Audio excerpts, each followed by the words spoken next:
दोस्तों, अगर मैं कहूँ कि आज जो होने वाला है वो पूरी कहानी की डायरेक्शन ही बदल देगा, तो क्या तुम रेडी हो उसे देखने के लिए? क्योंकि अब कहानी उस मोड़ पर पहुंच चुकी है जहां दो यूनिवर्स आपस में टकराने वाले हैं। लेकिन अगर तुमने इसका पिछला पार्ट नहीं देखा है तो अभी जाकर पहले वो जरूर देखो, वरना इस चैप्टर की डेप्थ तुम्हें महसूस नहीं होगी। और साथ ही उस हाइप बटन को दबाकर अपना पावर दिखाओ ताकि यह वीडियो इस कम्युनिटी में सब तक पहुंच जाए। तो चलो बिना एक सेकंड गंवाए कहानी शुरू करते हैं। पोर्टल के अंदर उस डार्क खाली जगह में सन्नाटा पसरा हुआ था जिसे ब्लैक गोकू की डरावनी हंसी ने पल भर में तोड़ दिया। वो जूरा की बेबसी का मजा ले रहा था। जूरा, जो खुद को इस दुनिया का नया भगवान समझ रहा था, अभी जमीन पर गिरा हुआ धूल चाट रहा था। ब्लैक गोकू ने बड़े आराम से उसकी तरफ देखते हुए कहा कि आखिर वो उस पर हमला करने की बेवकूफी क्यों कर रहा है, जबकि वो तो यहाँ सिर्फ उसकी मदद करने आया है। जूरा के अंदर इस वक्त गुस्से और खौफ का एक तूफान चल रहा था। अभी कुछ देर पहले उसने अपने ही साथियों को निगलकर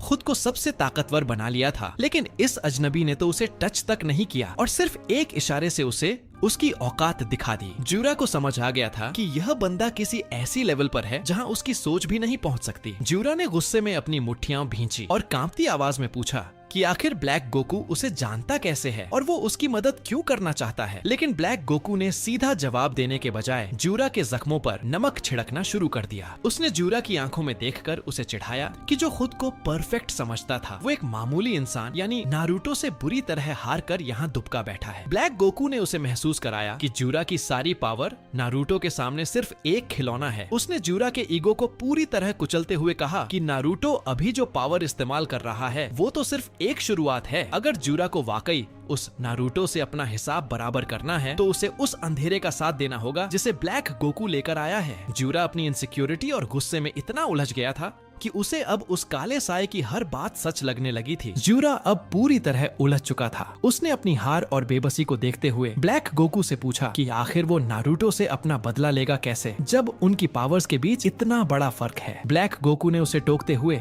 बड़े सुकून से कहा कि इतना उतावला होने की जरूरत नहीं है, क्योंकि सच तो ये है कि इस वक्त जूरा नारुतो का बाल भी बांका नहीं कर सकता। उसने जूरा को एक ऑफर दिया कि अगर वो वाकई बदला लेना चाहता है तो उसे पहले ब्लैक गोकू को आजाद करना होगा। जूरा को ब्लैक गोकू की बात सुनकर बहुत अजीब लगा। उसने हैरान होकर पूछा कि वो भला उसे कैसे आजाद करेगा, जबकि गोकू तो उसके सामने खड़ा है और उसे तो किसी जंजीर ने जकड़ा भी नहीं है। जूरा को लग रहा था कि जो बंदा इतना पावरफुल है वो कैद कैसे हो सकता है। तब ब्लैक गोकू के चेहरे पर एक दर्दनाक और शातिर मुस्कान आई। उसने असली राज खोलते हुए बताया कि वो जिसे देख रहा है वो उसकी पूरी हकीकत नहीं है। ब्लैक गोकू ने ठंडी आवाज में कहा कि बहुत समय पहले एक तथाकथित गॉड ने उसे मिटा दिया था। उसकी फिजिकल बॉडी पूरी तरह डिस्ट्रॉय हो चुकी थी, लेकिन किसी कारण से उसकी आत्मा खत्म नहीं हुई और उसकी सोल इस डायमेंशन के अंधेरे में हमेशा के लिए फंस कर रह गई। उसने साफ कर दिया कि वो यहाँ से आजाद होकर अपनी असली बॉडी तभी वापस पा सकेगा जब ड्रैगन आई की असली शक्ति जागेगी। जूरा अब समझ गया था कि ब्लैक गोकू क्यों इतना बेताब है। उसे समझ आ गया कि सामने खड़ा यह साया एक जख्मी शेर की तरह है जो नारुतो की आंख के जरिए फिर से जिंदा होकर पूरे ब्रह्मांड पर राज करना चाहता है। जूरा ब्लैक गोकू को उलझन भरे अंदाज में पूछा कि आखिर ये ड्रैगन आई भला क्या है। तब ब्लैक गोकू ने उसे उस भयानक शक्ति के बारे में बताया जिसे ड्रैगन आई शिनकाइगन कहते हैं, जो इस वक्त नारुतो के पास है। ब्लैक गोकू ने अपनी मंशा साफ कर दी कि उसे वो आंख हर कीमत पर चाहिए, लेकिन अभी उस आंख की असली पावर नारुतो के अंदर सोई हुई है। जूरा का काम उस सोई हुई शक्ति को जगाना था। जूरा अब और भी ज्यादा सोच में पड़ गया। उसे समझ नहीं आ रहा था कि वो ऐसा क्या करे जिससे नारुतो की वो छिपी हुई पावर बाहर आ जाए। उसने हार मानकर ब्लैक गोकू से ही पूछ लिया कि आखिर वो उस शक्ति को जगाने के लिए करेगा क्या और उसके पास ऐसा कौन सा तरीका है जो नारुतो की उस शक्ति को जगा सके। ब्लैक गोकू धीरे से जूरा के करीब आया और उसे अपना पूरा प्लान विस्तार से समझाया। उसने बताया कि कैसे और कब जूरा को अपनी चाल चलनी है ताकि नारुतो का वो इवोल्यूशन शुरू हो सके। पूरा प्लान सुनने के बाद जूरा के चेहरे पर चिंता साफ दिख रही थी। उसने झिझकते हुए कहा कि अगर वो ऐसा कुछ करता है तो नारुतो उसे जिंदा नहीं छोड़ेगा और शायद उसकी नई पावर जूरा को खत्म कर दे। यह सुनकर ब्लैक गोकू के चेहरे पर एक डरावनी मुस्कान आई। उसने बिना कुछ कहे अपना हाथ हवा में उठाया और उसकी हथेली में एक गहरे गुलाबी रंग की एनर्जी जमा होने लगी। वो एनर्जी इतनी तेज चमक रही थी कि उस अंधेरे डायमेंशन में भी आंखें चौंधिया रही थीं। ब्लैक गोकू ने उसे बताया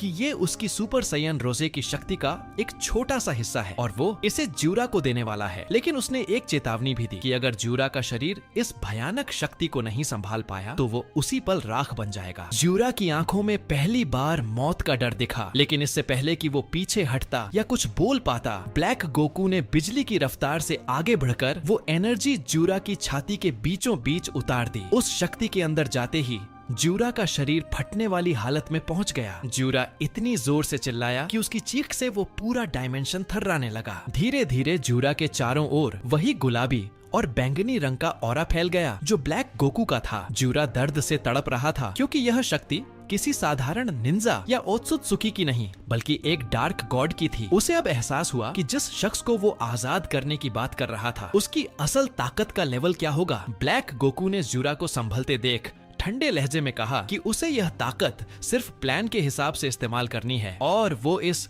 डिवाइन पावर का इस्तेमाल सिर्फ एक ही बार कर पाएगा। ब्लैक गोकू ने ज्यूरा को वह भयानक शक्ति देने के बाद उसे उस अंधेरे डायमेंशन से बाहर निकलने का रास्ता दिखाया। उसने ज्यूरा की आंखों में आंखें डालकर ठंडे अंदाज में बस इतना कहा, वक्त आ गया है, अब जाओ और उस प्लान को अंजाम दो जिसे हमने तय किया था। ज्यूरा, जो अब एक नई और डरावनी ऊर्जा से भरा हुआ था, बिना एक शब्द बोले उस मिशन के लिए निकल पड़ा जिसके बारे में सिर्फ उन दोनों को पता था। जैसे ही ज्यूरा वहां से ओझल हुआ, कैमरे का पूरा फोकस ब्लैक गोकू के चेहरे पर आ गया। उसके चेहरे पर एक ऐसी शातिर मुस्कान थी जो किसी तबाही की दस्तक दे रही थी। उसने अपनी मुट्ठी को जोर से भींचा और खुद से बुदबुदाते हुए बोला, बस एक बार वो शिनकाइगन मेरे हाथ लग जाए, फिर उसे एब्जॉर्ब करने के बाद इस पूरे ब्रह्मांड में कोई भी, चाहे वो कितना ही बड़ा भगवान क्यों न हो, मेरा कुछ नहीं बिगाड़ पाएगा। ब्लैक गोकू की आंखों में एक पुराना दर्द और गुस्सा साफ दिख रहा था। उसके दिमाग में वो यादें ताजा हो गईं जब एक शख्स ने पलक झपकते ही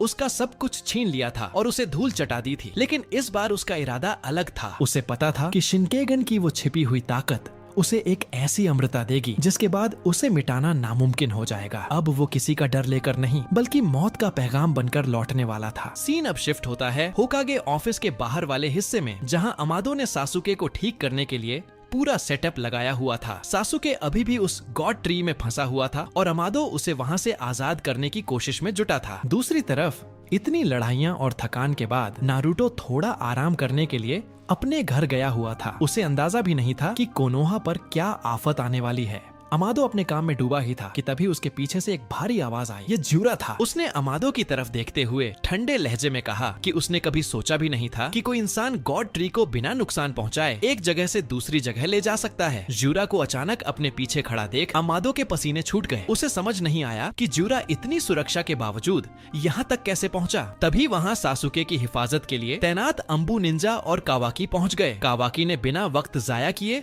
अपना कर्मा एक्टिवेट किया और अपनी डोजुत्सु से ज्यूरा पर सीधा हमला बोल दिया। लेकिन ज्यूरा टस से मस नहीं हुआ। सारे सिंजू की ताकत को अपने अंदर समेटने के बाद वो पहले से 5 गुना ज्यादा पावरफुल हो चुका था। ज्यूरा ने कावाकी को एक नजर देखा और इससे पहले कि कावाकी अपना अगला वार कर पाता, ज्यूरा पलक झपकते ही उसके सामने टेलीपोर्ट हो गया। उसने कावाकी के पेट में एक जबरदस्त इलेक्ट्रिक शॉक वाला वार किया जिससे कावाकी एक ही झटके में पैरालाइज होकर जमीन पर ढेर हो गया। बाकी अंबु निंजाओं ने भी हिम्मत दिखाकर हमला किया, पर जब कावाकी जैसा योद्धा एक शॉट में गिर गया तो उनकी क्या बिसात थी। कुछ ही सेकंड्स में वो सब भी जमीन चाटते नजर आए। ज्यूरा ने मुड़कर अमाडो की तरफ देखा और एक ठंडी बेजान मुस्कान दी। उसने अमादो का भी वही हाल किया और उसे तड़पता हुआ छोड़कर अब वो उस गॉड ट्री की तरफ बढ़ा जिसमें सासुके कैद था। सीन अब सीधा नारुतो के घर पर शिफ्ट होता है। नारुतो शांति से बिस्तर पर लेटा हुआ था, लेकिन तभी उसके घर के दरवाजे पर तेज दस्तक हुई। वो खटखटाहट कोई मामूली आवाज नहीं थी, उसमें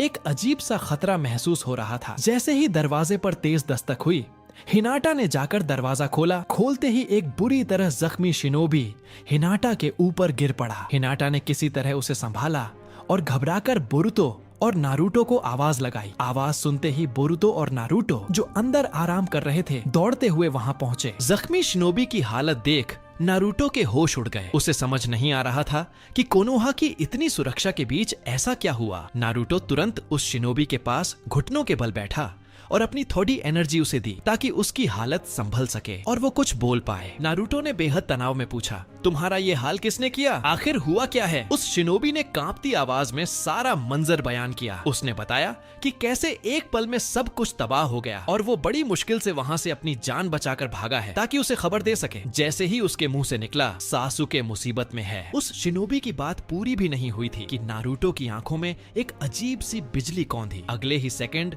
नारुतो पलक झपकते ही गायब हो गया। हिनाटा, बोरुतो और वो जख्मी शिनोबी बस देखते रह गए। कमरे में सिर्फ नारुतो के जाने से पैदा हुई हवा का एक झोंका बाकी था। नारुतो इंस्टेंट ट्रांसमिशन का इस्तेमाल कर सीधे होकागे ऑफिस के बाहर उस जगह पर लैंड हुआ जहां सासुके का गॉड ट्री था। वहां पहुंचते ही जो नजारा उसने देखा, उससे उसका पूरा शरीर पत्थर की तरह जम गया। उसका दिल धक से रह गया और आसपास का सारा शोर जैसे थम गया। सासुके का वह गॉड ट्री जमीन पर 2 हिस्सों में टूटा पड़ा था। जूरा उस टूटे हुए गॉड ट्री के ऊपर एक पैर रखकर खड़ा था और नारुतो को देखकर वैसे ही शातिर मुस्कान दे रहा था जैसे उसे इसी पल का इंतजार था। नारुतो की आंखों से सब धुंधला हो गया। उसके गले से बस एक ही शब्द निकला, एक बेहद दर्द भरी फुसफुसाहट, सासुके।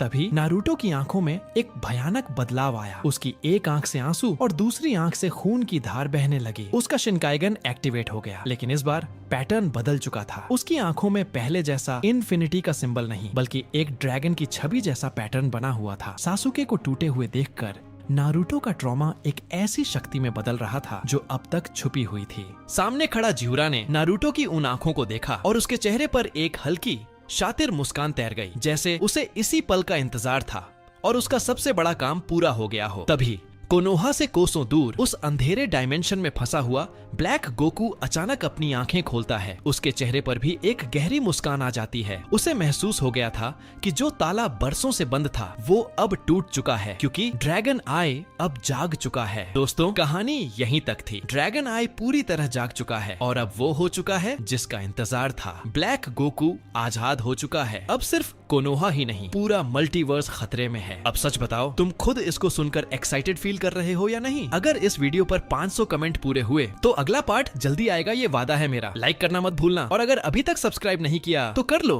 क्योंकि असली जंग अब शुरू होने वाली है।